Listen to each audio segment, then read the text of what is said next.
Yes, kama kawaida, nyuma ya mic tena, mimi ni Ano Voice, jitu la mtumba, chuma cha Mjerumani, na kuletea matangazo yako kwa lugha azimu kabisa ya Kiswahili. Sasa tunaendelea pale ambapo tulikuwa tumeishia. Sasa huyu fundi gereji baada ya kugundua pesa hazipo mfukoni, akajua tu kwamba huyu dada ni yeye amechukua hela, kwa sababu yeye alimuibia simu huyu dada.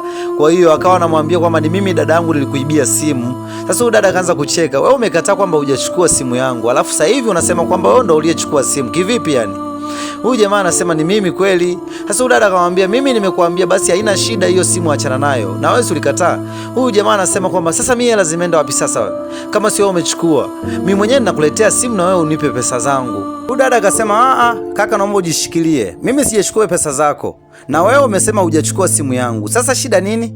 Huyu jamaa akaanza kumwambia dada, jamani samahani, mimi pesa zile ni za bosi na aliniachia kwamba hizi pesa atakuja mtu hapa atakuja kuchukua. Sasa wewe umekuja kuchukua zile pesa pale, sasa unafikiri mimi bosi atanielewaje?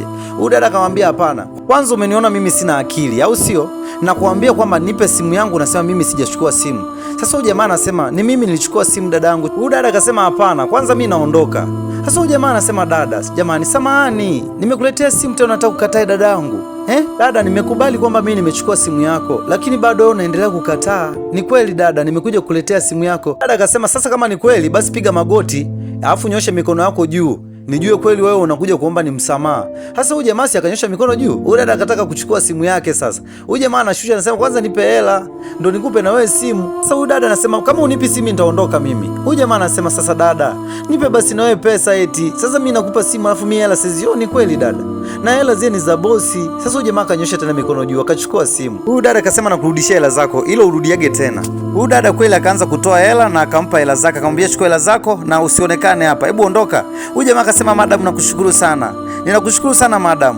Huyu jamaa yani haamini kweli, yani mpaka anaojishika moyo, unaenda mbio. Akasema uizi hauna faida. Sasa nimechukua simu ya watu na hela za watu. Huyu hapa bosi ameshafika. Yani huyu jamaa anamkosi. Sasa bosi anamwambia, gari umemwachia nani kule? Alafu na zile hela ziko wapi? Nipe hela hizo. Anasema bosi, nipe hela hizo. Bosi nini? Sasa bosi akachukua hela zake, haya kwenye gari. Chap chap, nisikuone hapa. Huyu jamaa akabaki amedua hapa, kapiga na magoti. Mungu, ninakushukuru kwa sababu umenisaidia. Uwizi ni kweli hauna faida. Bwana, nyuma ya mic mimi ni Ano Voice, nikomba usipite bila kusubscribe channel. Thank you guys.